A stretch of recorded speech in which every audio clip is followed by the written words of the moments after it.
Hello सर्वांना, नमस्कार सर्वांना, श्री स्वामी समर्थ। आज आपण बनवणार आहोत 7 ते 8 दिवसाच्या साईपासून लोणी कसं तयार करायचं आहे, तेही कोणत्याही मिक्सरचा ग्राइंडरचा वापर न करता रवीच्या साह्याने साईपासून लोणी तयार करायचे, तेही 2 ते 3 मिनिटात।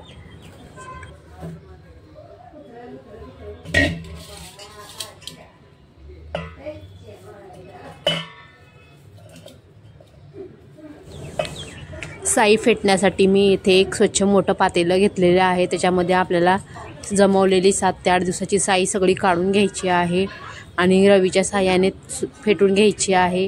फेटताना ती साई बाहेर उडू नये म्हणून मी इथे एक मोठं पातेलं घेतलेलं आहे, स्वच्छ धुतलेलं।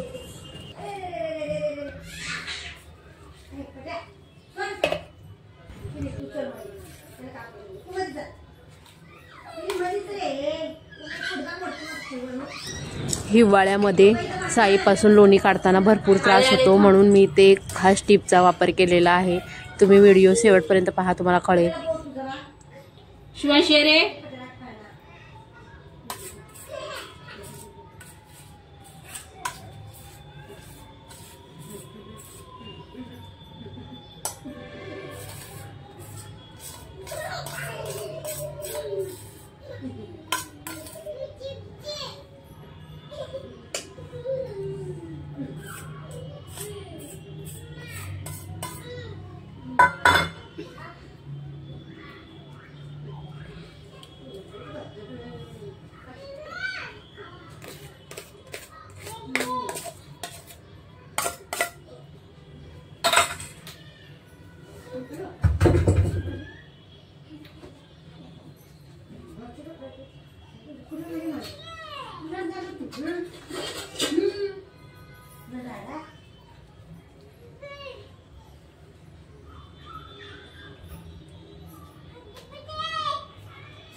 पातेल्यात सगळी साई एकत्र काढून घेतल्यानंतर त्याच्यामध्ये मी रवीच्या साह्याने साईला फेटून घेते आहे। बघा, साई फेटताना बघा ती लोणी कशी वर आपोआप तयार होत आहे। व्यवस्थित लोण्याचा गोळा जोपर्यंत व्यवस्थित तयार होत नाही तोपर्यंत आपल्याला ही साई फेटून घ्यायची आहे रवीच्या साह्याने।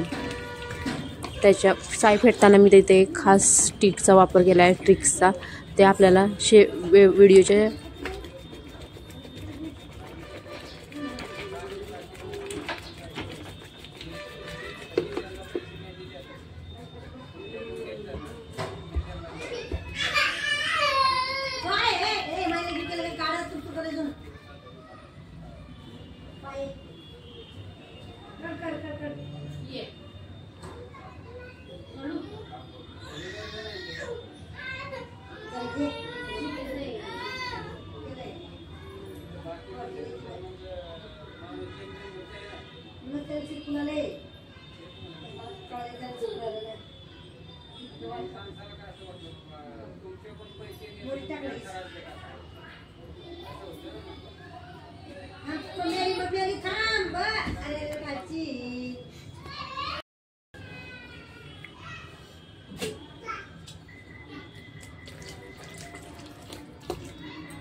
साय व्यवस्थित फेटून घेतल्यानंतर बघा लोणी कशी आपोआप घट्टपणा येते लोण्याला।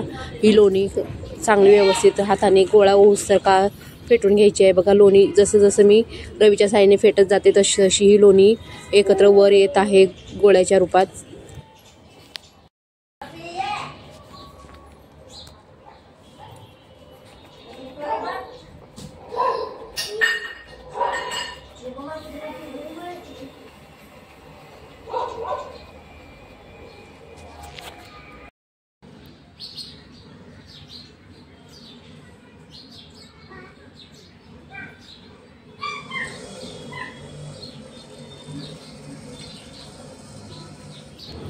थंडीच्या दिवसात साईपासून लवकर लोणी निघण्यासाठी मी इथे एक ट्रिक्सचा वापर केलेला आहे, ते तुम्हाला सांगत होते। ती ट्रिक्स हीच आहे की मी इथे पातेल्यामध्ये थोडंसं पाणी कोमट करून घेतलेलं आहे आणि तेच कोमट पाणी त्या साईमध्ये टाकून साईला फेटून घेतलेलं आहे। त्याच्यामुळे आपली साई 2 ते 3 मिनिटांमध्ये लोण्याच्या स्वरूपात तयार झाली आहे।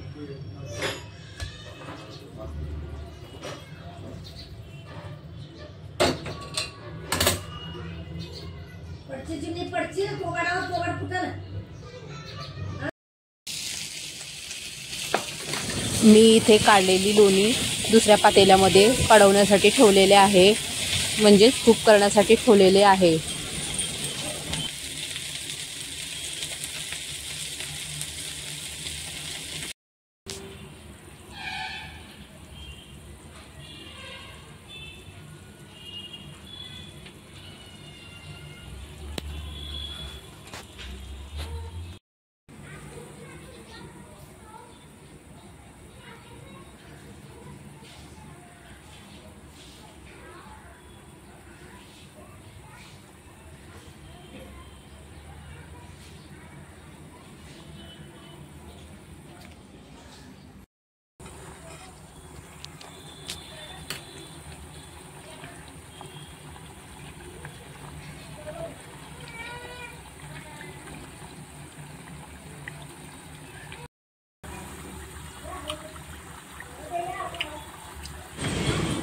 तर बघा किती छान साईपासून तूप तयार झालेला आहे, मस्त।